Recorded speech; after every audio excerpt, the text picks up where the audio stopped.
नमस्कार विद्यार्थी मित्रांनो. आजचा आपला अभ्यासाचा विषय आहे environmental ethics, issues and possible solutions. म्हणजे पर्यावरणीय नीतिशास्त्र, पर्यावरणीय समस्या आणि संभाव्य उपाययोजना. जेव्हा एन्व्हायरमेंटल इथिक्स हा विषय आपल्या समोर येतो तेव्हा इथिक्स या शब्दाचा अर्थ आपल्याला माहित असणे गरजेचे आहे. What is ethics? इथिक्स म्हणजे नीतिशास्त्र. तर हे नीतिशास्त्र काय आहे? Ethics is defined as a set of rules or principles that are followed by a broadly recognized race or group. म्हणजे ethics मध्ये काय असतं की हा एक संच आहे. कशाचा? रूल्स और प्रिन्सिपल्सचा. नियम किंवा तत्वे यांचा संच. जी नियम आणि तत्वे कोण फॉलो करतं? तर त्याचं उत्तर असं आहे की ब्रॉडली रिकॉग्नाइज्ड रेस और ग्रुप, एक खूप मोठा ग्रुप, मान्यताप्राप्त ग्रुप. म्हणजे कोण? म्हणजे तुम्ही, आम्ही, म्हणजे समाज. म्हणजे समाज पाळत असलेले नीती नियम आणि तत्वे याचा संच म्हणजे नीतिशास्त्र आहे. इथिक्स मध्ये काय आहे? रूल्स और principles that are followed by our society. इथिक्सचा अर्थ आपण पाहिला. मग आता व्हॉट इज एन्व्हायरमेंटल इथिक्स? म्हणजे असे काही नीती नियम तत्वे असली पाहिजेत जी पर्यावरणाशी संबंधित आहेत. पाहूया आपण काय ते. The moral relationship of human being to and the value and moral status of the environment and its non human content. म्हणजे मानवाचा संबंध, कशाशी असलेला संबंध? मानवाचा संबंध आणि मूल्ये या दोन्ही गोष्टींचा विचार या वाक्यामध्ये आहे.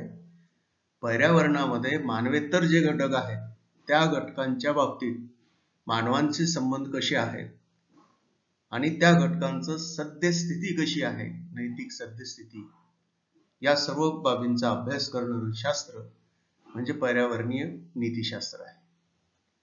Study of the ethical basis of environment और discussion of the ethical basis of environmental protection. पहा, इथं इथिकल बेसिस असा शब्द वापरलाय.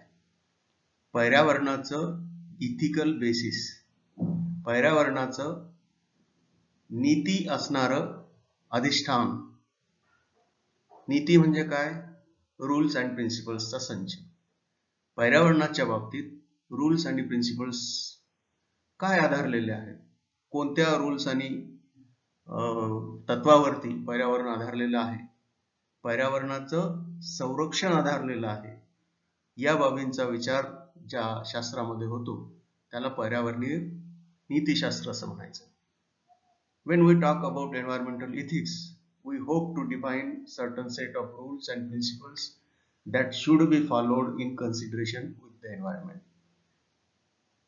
जर पर्यावरणीय इथिक्स मध्ये, पर्यावरणीय नीतिशास्त्रामध्ये समाजाने पाळावायचे रूल्स आणि तत्वांचा अभ्यास असेल तर ही अशी तत्वे समाजाने पाळलीच पाहिजे. इथं शुड बी फॉलोड असं लिहिलेलं आहे. म्हणजे जेव्हा आपण एन्व्हायरमेंटल इथिक्सचा अभ्यास करतो तेव्हा आपण या बाबतीत पर्यावरणाच्या संरक्षणाच्या बाबतीत तयार केलेले नीती नियम पाळणं किती महत्वाचं आहे हे आपल्या लक्षामध्ये येईल. Why need to study environmental ethics? अशी काय गरज पडली असेल आपल्याला की आज पर्यावरणीय नीतिशास्त्राचा अभ्यास करावा लागेल? हा प्रश्न तुमच्या मनात आला असेल.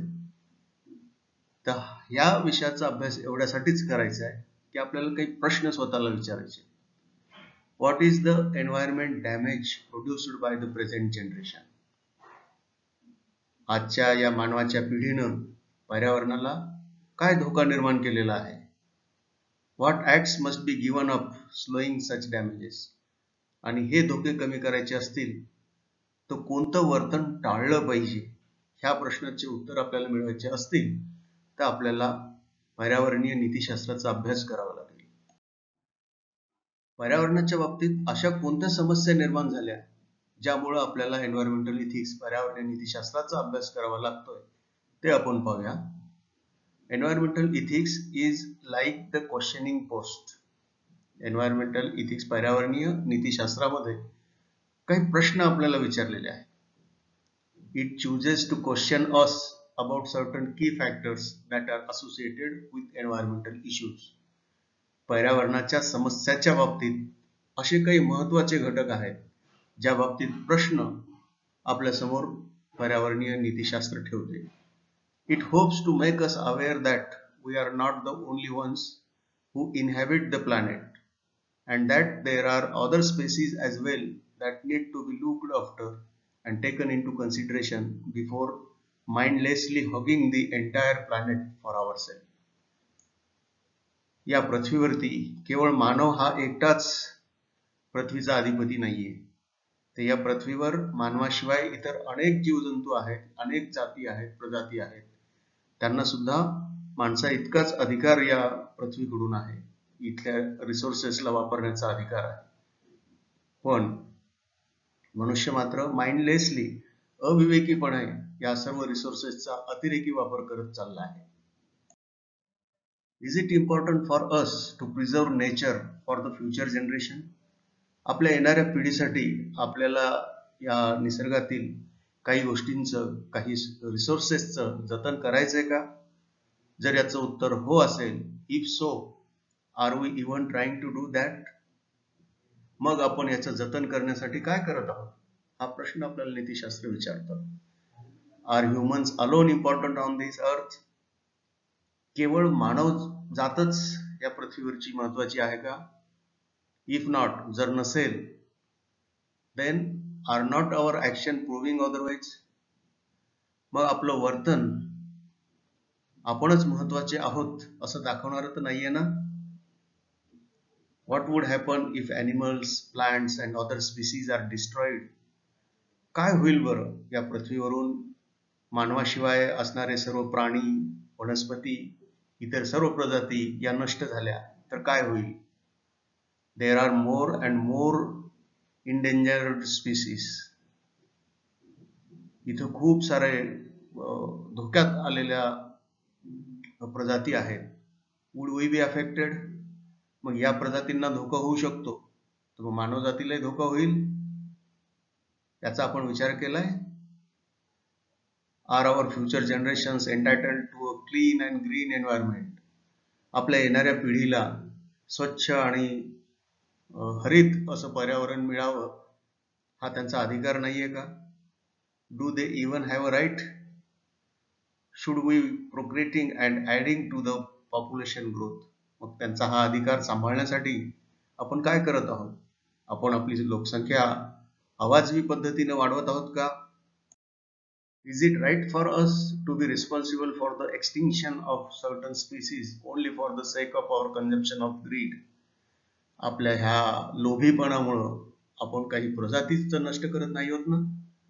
Is it our moral right to be clearing rain forest for the sake of human consumption? केवळ आपल्याला आवश्यकता आहे, गरज आहे म्हणून आपण हे सर्व जंगल नष्ट तर करत नाही होत ना? Despite knowing that gasoline run vehicles lead to the destructions of natural resources, is it right for us to continue manufacturing and using them? बऱ्याचशा वाहनातून निघणाऱ्या धुरामुळं हे सर्व पर्यावरण नष्ट होत चाललेलं आहे, तरीही आपण ही वाहनं निर्माण करत आहोत. हे बरोबर आहे का? Are the guidelines which are drawn to protect the environment and nature ineffective? सध्याच्या परिस्थितीत जी काही रूल्स अँड रेग्युलेशन्स किंवा मार्गदर्शक तत्वे पर्यावरण रक्षणाच्या बाबतीत केलेली आहेत ती इफेक्टिव्ह आहेत का? ते परिणामकारक आहेत का? What is causing their failure? ह्यांची परिणामकारकता अपयशी का ठरत आहे हा प्रश्न आपल्याला नीतिशास्त्र विचारतं. Is there a need to reform the way in which we deal with protection laws and clauses? आपल्याकडे जे नीती नियम आहेत, जे कायदे आहेत, त्या कायद्यांच्या अंमलबजावणीच्या बाबतीतली आजची स्थिती पाहता त्यामध्ये काही बदल तर करायचा नाही ना? हा प्रश्न आपल्याला पर्यावरण नीतिशास्त्र विचारतं. What is environmental pollution and pollution of the air, soil and water doing to the world? हे प्रदूषण मग हवेचं असो, मातीचं असो, पाण्याचं असो, जगाचा नाश तर करत नाहीये ना? हा प्रश्न आपल्याला नीतिशास्त्र विचारत आहे. मग या सर्व प्रश्नांची उत्तरे आहेत कुठं? Where are the solutions? when we ask all these questions as the moral police of the environment, तर आपण स्वतःलाच पर्यावरणाचा एक रक्षक म्हणून काही प्रश्न विचारले. We asked ourselves with the hope that there will be answers. काहीतरी प्रश्नाचे उत्तर सापडतील, समस्येचं निराकरण होईल यासाठी जर आपण स्वतःलाच प्रश्न विचारले पाहिजेत का नाही, और डू वी, आपण विचारतो का? Most do not. बऱ्याचदा आपण विचारच केलेला नाही. But those who do will know that this is almost never possible. जे कोणी विचारत असतील त्यांना मात्र असं वाटतं की हे कधीच शक्य होणार नाही. Like a debate or an argument that ensues in the hope of finding the answers to any issue in society, some pointers to be introduced and theories to be formulated and possible solutions to be provided. केवळ हा विषय डिबेटचा नाहीये. केवळ argument करून आपल्याला यावरती उत्तर सापडणार नाही. आपल्याला काहीतरी गोष्टी आता मनावरती घ्याव्या लागतील. आपल्याला काहीतरी थेरी तयार करावी लागेल. आपल्याला त्यावरचे सोल्युशन्स, त्यावरचे उपाय निर्माण केले पाहिजे. But when the time comes to implement those suggested solutions and bring into action those rules and clauses, there is always the easy path that is chosen, that of ignoring the environment to give into the baser needs of humans. पण जेव्हा आपणच तयार केलेल्या ह्या कायद्यांच्या अंमलबजावणीचा प्रश्न येतो, तेव्हा मात्र आपण जाणीवपूर्वक पर्यावरणाच्या रक्षणाकडे दुर्लक्ष करतो. कारण आपल्या वाढणाऱ्या गरजा.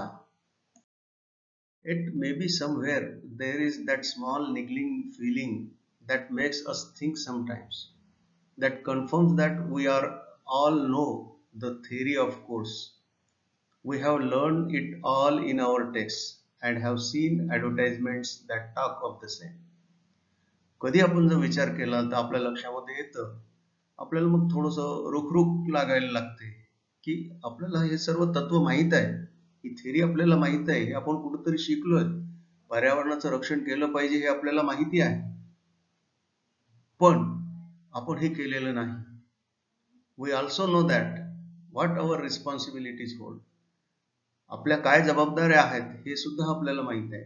जसे waste management, non pollution, growing trees, eradicating poaching, hunting, deforestation, water conservation, non-dumping of wastes into the sea, recycling, stopping the escape of harmful chemicals and gases into the air. म्हणजे आपल्याला ह्या गोष्टी माहिती आहेत. कचऱ्याची विल्हेवाट कशी लावायची, प्रदूषण कसं थांबवायचं, वृक्षारोपण आणि वृक्ष संवर्धन झालं पाहिजे, जंगलतोड झाली नाही पाहिजे, वॉटर कन्झर्वेशन म्हणजे जलसंधारण झालं पाहिजे, समुद्रामध्ये कचरा नाही टाकला पाहिजे. या सर्व गोष्टी आपल्याला माहिती आहेत. आपल्याला माहित असलेल्या पर्यावरण पोषक म्हणून आपण पर्यावरणाचं संरक्षण करणाऱ्या वेगवेगळ्या आपल्या कृत्यांची यादी जर आपण करत बसलो तर ही खूप लांब आहे. म्हणजे आपल्याला त्याचा अभ्यास आहे, पण हा जो पण आहे इथून पुढं नीतिशास्त्राचं काम सुरू होतं. And that is exactly what environmental ethics will deal with. Here is the question, though is environmental ethics just another fancy term that is to be added into the growing dictionary of environmental words, or is it going to get us some action? मग आपल्याला याची जाणीव जर होत असेल की आपल्यामुळेच पर्यावरणाचं नुकसान होत आहे, हे जेव्हा पर्यावरण नीतिशास्त्राने आपल्याला प्रश्न विचारले तेव्हा आपल्या लक्षामध्ये आलेलंच आहे, तर मग यावरती आपण काही करणार आहोत का? एन्व्हायरमेंटल इथिक्स हा एक शब्दच आपल्या डिक्शनरी मध्ये वाढ करणारा ठरणार आहे, हे आपल्याला ठरवावं लागेल मित्रांनो. इथिक्सचं स्वरूप पाहिलंय, पर्यावरणीय नीतिशास्त्राचं स्वरूप पाहिलं. यासाठी मी स्लाइड शेअर वरील एका स्लाइडचा उपयोग केलेला आहे. आपणही यावरती जाऊन बऱ्याच बाबींचा अभ्यास करू शकता. धन्यवाद.